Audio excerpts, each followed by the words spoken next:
Hello everyone, welcome to our special report that we're calling Toxic Soup in the Cloud, okay? My name is Tom Lord, and with me tonight I have the fabulous Chris Lattice Drake, the water girl Brandy James, and our special guest, the wealth of knowledge Ariel Hartney, and the Brooklyn brawler Michael Lella. Now, Michael and Ariel are from the group Osceola Fights Back, and we're going to talk a little bit more about that as we go in. But why are we calling this special Toxic Soup? This special has to do with leachate. And the definition of leachate, you can look this up on Google, okay, is toxic soup. Leachate is the term for the liquid pollution that seeps through a landfill's waste pile when it rains or snows. And in Florida, it doesn't snow, but when it rains. Leachate contains all sorts of harmful chemicals, that many of which are known to cause cancer.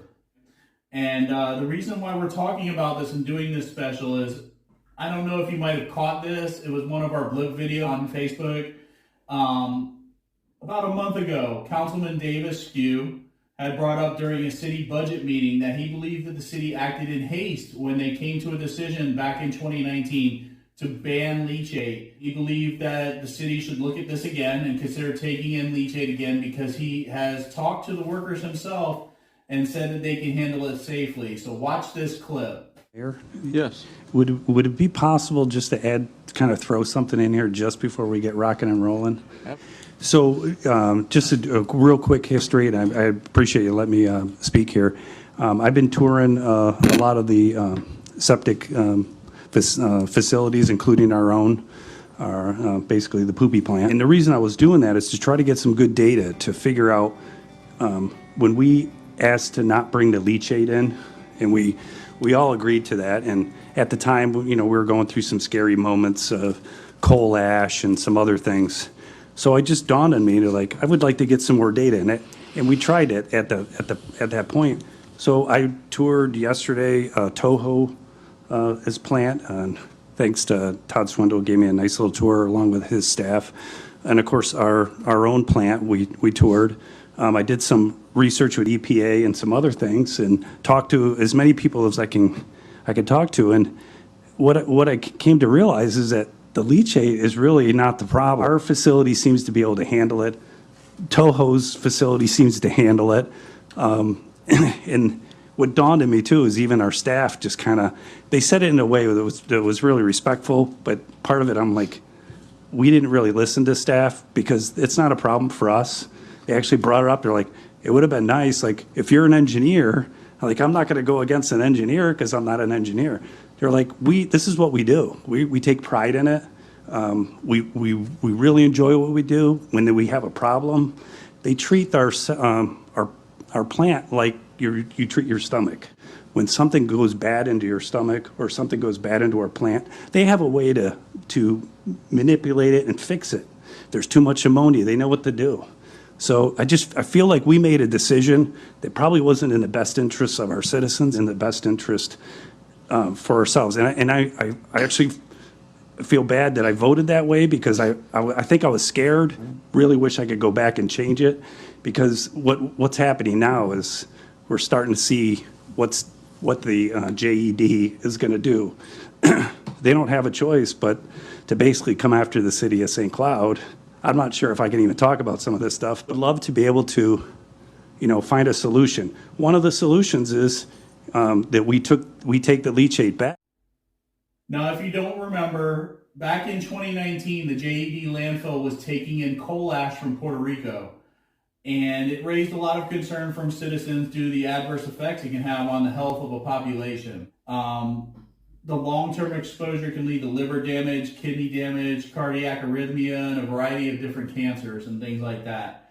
But leachate is just as toxic, and talking about bringing this back, it's just a very scary thing. Two of the people that were very involved in the fight against coal ash coming into the JED landfill were Michael and Ariel, who are part of Osceola Fights Back. And, we have them here to answer some questions and basically, talk about leachate, why that is a bad thing to bring that back into the JED landfill. So, back into the the wastewater treatment. Yeah, because that's where it's going to end up, right? I mean, it's going to end up at the wastewater treatment plant, and God knows we have enough problems with our water here in St. Cloud. So, I know you have a question for Ariel, right? I do. So one of the things is, I know you were kind enough to educate us a little bit on what changes the coal ash to leachate, and you had said that was when it's encapsulated into limestone. So the Agramax material coming from AES into the JED landfill was treated with limestone to help keep the metals inside it, essentially. So some metal species don't leach out during a typical TCLP test that they rely on to tell you how toxic it is. So that's the big issue. So going down the line, though, it could end up leaching out, even though initially it's not supposed to. Because the TCLP test doesn't represent real-world conditions. Correct. Right.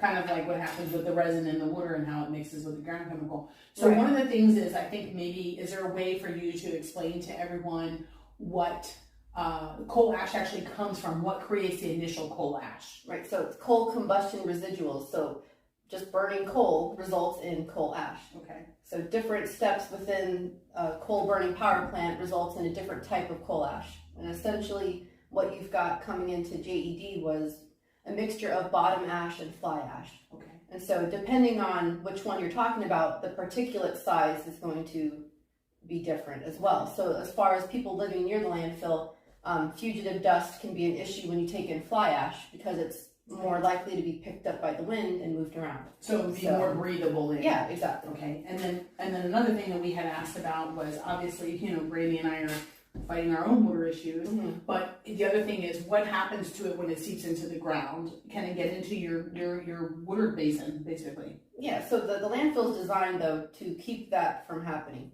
Essentially, it's got the geomembrane layer and a liner to help, avoid water contamination. But the issue is all liners leak eventually. Yeah. And we know that. Like, statistically, the likelihood of this liner never leaking is 0.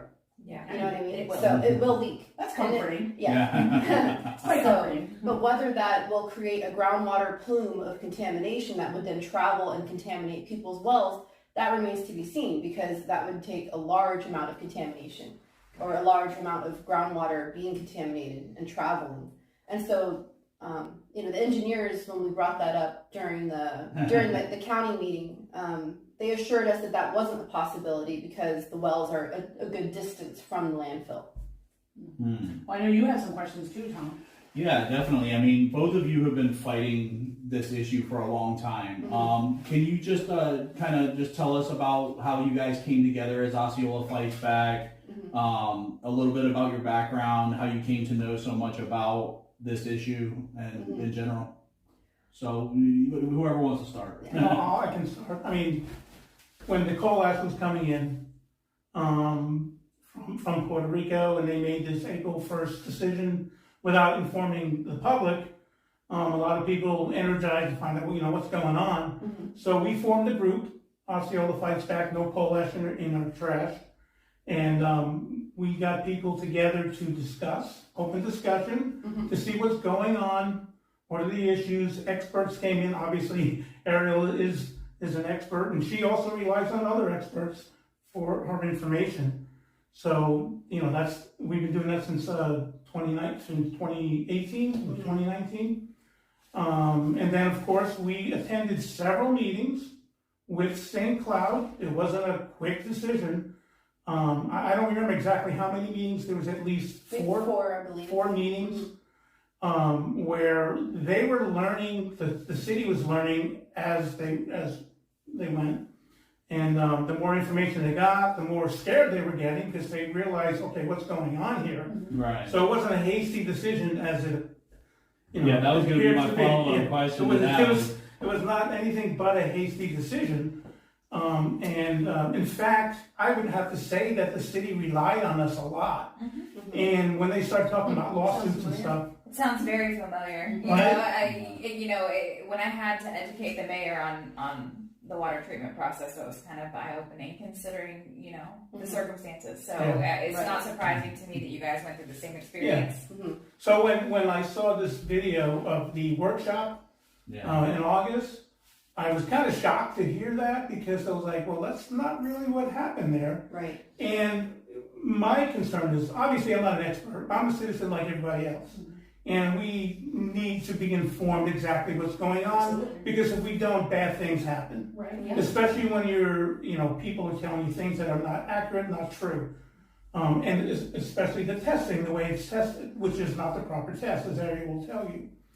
But what we want, and we've gathered people from those meetings from 2 years ago, and we're going to gather them back. And what the city needs to do, the city councilors need to do, is to rely on those same people and ask questions as to, and involve us in this. If they're going to bring in the leachate, that would make sense. Right. And that would be transparency. Definitely. So, And that's all we really want, is I don't consider myself an expert. I'm just a concerned citizen like everybody else, but I happen to work in the environmental industry in a lab. So I'm more familiar with test methods and EPA methods. Right. So unfortunately, that's kind of the issue here, is the TCLP test being the required test. And that it should never have been the required test for coal ash, because it's alkaline, it locks in certain metal species, and it won't tell you exactly the level of toxicity. Right. So that's the biggest issue we have here. So essentially, if we were trying to equate it to something that maybe some of the folks are more familiar with, it's like Brandy has discussed and we've all discussed about the water, that initially the resin in its pure state is not the issue. The coal ash in its pure state is not the issue. It's what happens when it ends up in a facility with chemicals and natural ground impurities, that it becomes an altered. Right, or when it's stored in a mixed solid waste landfill and coming into contact with other materials within that landfill. Correct. So all of that interacting together, what is in the leachate coming out of the landfill? The garbage juice. So what it creates, essentially. Yeah, so the garbage juice Right. that it's creating. How is the city equipped to deal with that? Because typical wastewater treatment, from what I understand, involves filtration, coagulation, chlorination. Yeah. But is there a fourth step involved at St. Cloud wastewater treatment plant? Is there any sort of chemical adsorbent to remove organic pollution? That's the question. So we just want transparency from the city. Right. We want to know what is that treatment process? well, How, go ahead. and is there data on influent coming in versus effluent going out? Are you showing that you're removing contaminants? Right. And how are you doing it? Right. You know, We just want to see the data. We want to see the numbers, and we want to make sure That's fair. of what's going on. We don't want to rely on expert testimony, just like we're not trying to say that we know more than everybody else. We just want to know the information. Yeah. Show us the data. sounds very, very familiar, considering, we've been asking for proof that the water is not a carcinogen or a possible They carcinogen. can't say that because They can't say that, and furthermore, Yeah. they brought in a doctor from UCF, a professor, to test, but his response to what was happening in that moment was that the resin itself is safe. Well, that's But That's it a was different a- question. but it was never intended for human consumption. right. Yeah. So the resin, right, and so I know different topic, but just real quick, the resin itself is generally recognized as safe in The its treatment process. use in the treatment process. Right. Exactly. But it's intended to be removed from the distributed water Right. before distribution. And the parallels in the conversations with the city Right. is why we've kind of come together, because the lack of communication, the sugarcoating the truth, just Relying on expert testimony to tell you that there's nothing to see here.